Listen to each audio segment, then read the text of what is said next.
کبھی سوچا ہے کہ پرانے زمانے کی قوموں کی کہانیاں اور جو الہی احکامات ہیں ان کا ہماری آج کی زندگی سے کیا تعلق ہے؟ چلیں آج سورہ انعام اور سورہ اعراف کے گہرے اسباق میں اترتے ہیں۔ یہ ایک ایسا سفر ہے جو ہمیں الہی رہنمائی اور تاریخ کی عبرتوں سے ملوائے گا۔ ہمارے آج کے سفر میں 6 اہم پڑاؤ ہوں گے۔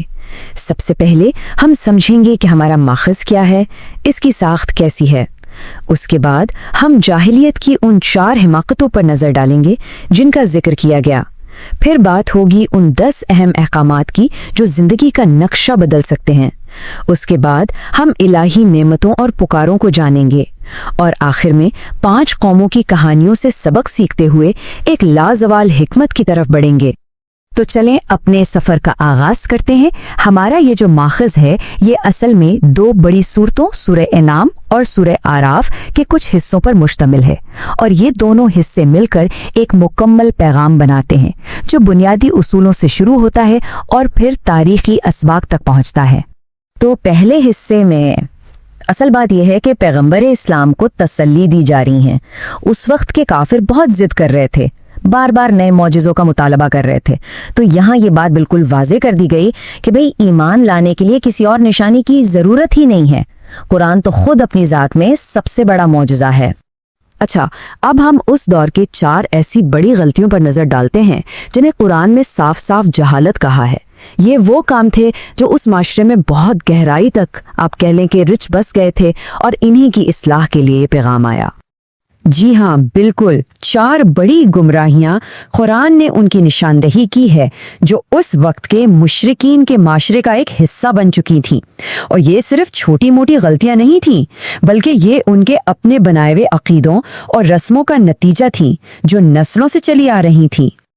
یہ چاروں کام ان کی گمراہی کو بالکل صاف دکھاتے ہیں۔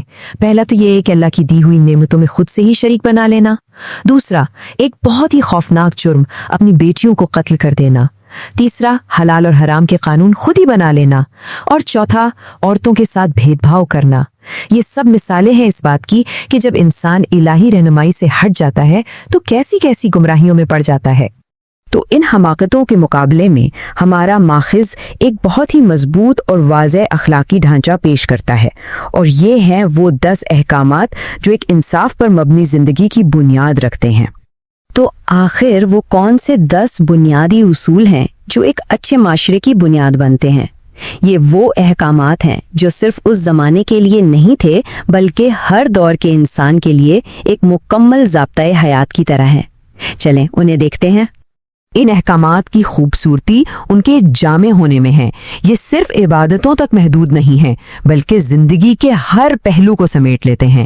توحید سے بات شروع ہوتی ہے، پھر والدین کے حقوق، سماجی انصاف، ذاتی اخلاقیات۔ یہ 10 اصول ایک ایسے معاشرے کا پورا نقشہ پیش کرتے ہیں جو انصاف، رحم اور سچائی پر قائم ہو۔ اچھا، اب ہم آتے ہیں ماخذ کے دوسرے حصے کی طرف جو سورہ اعراف سے شروع ہوتا ہے۔ اس میں انسانیت پر کی گئی نعمتوں اور انہیں دی گئی پکاروں کا ذکر ہے۔ یہاں 4 ایسی عظیم نعمتوں کو نمایاں کیا گیا ہے جو انسان کو دی گئیں۔ قرآن کی شکل میں رہنمائی، زمین پر رہنے اور اختیار کی صلاحیت، خود انسان کی اپنی شاندار تخلیق، اور وہ عزت جب فرشتوں کو بھی حکم دیا گیا کہ وہ آدم کو سجدہ کریں۔ یہ سب انسان کے بلند مقام کو ظاہر کرتی ہیں۔ ان نعمتوں کو یاد دلانے کے ساتھ ساتھ انسان کو 4 بار اے بنی آدم کہہ کر پکارا گیا ہے، اور ان پکاروں میں خاص طور پر لباس کی اہمیت پر زور دیا گیا جو صرف جسم چھپانے کے لیے نہیں بلکہ حیا اور تقوی کی بھی علامت ہے، اور اس کے ذریعے اس غلط سوچ کو بھی رد کیا گیا کہ بغیر لباس کے رہنا بھی کوئی عبادت ہو سکتی ہے۔ تو اب وقت ہے ماضی میں سفر کرنے کا۔ ہمارا ماخذ ہمیں 5 قوموں کی تاریخی کہانیاں سناتا ہے جو عبرت کے لیے پیش کی گئی ہیں۔ جی ہاں، اب ہم تاریخ کے اوراق پلٹیں گے اور 5 ایسی قوموں کی کہانیاں سنیں گے جن کا ذکر قرآن میں بار بار عبرت کے لیے کیا گیا ہے۔ ہر کہانی میں ایک الگ پیغام ہے جو یہ دکھاتا ہے کہ جب قومیں اپنے نبیوں کی بات نہیں مانتی تو ان کا انجام کیسا ہوتا ہے۔ ان کہانیوں میں حضرت نوح کی قوم کا شرک ہے، قوم عاد کا تکبر، قوم سمود کی نافرمانی، قوم لوط کی بے حیائی اور قوم شعیب کی بددیانتی کا ذکر ہے۔ ہر قوم کی سرکشی کا انداز الگ تھا لیکن ان سب کا انجام ایک ہی تھا، اللہ کا عذاب۔ لیکن اہم سوال یہ ہے کہ آخر ان تاریخی واقعات کو بار بار بیان کرنے کے پیچھے حکمت کیا ہے؟ یہ صرف کہانیاں تو نہیں ہیں، ان میں بہت گہری دانائی چھپی ہے۔ دیکھیں، ان قصوں کے پیچھے 5 بڑی حکمتیں ہیں۔ پہلی، رسول اللہ صلی اللہ علیہ وآلہ وسلم کو تسلی دینا۔ دوسری، اچھے اور برے لوگوں کا انجام صاف صاف دکھا دینا۔ تیسری، یہ بتانا کہ اللہ تعالیٰ مہلت تو دیتا ہے مگر ظلم کو کبھی نظر انداز نہیں کرتا۔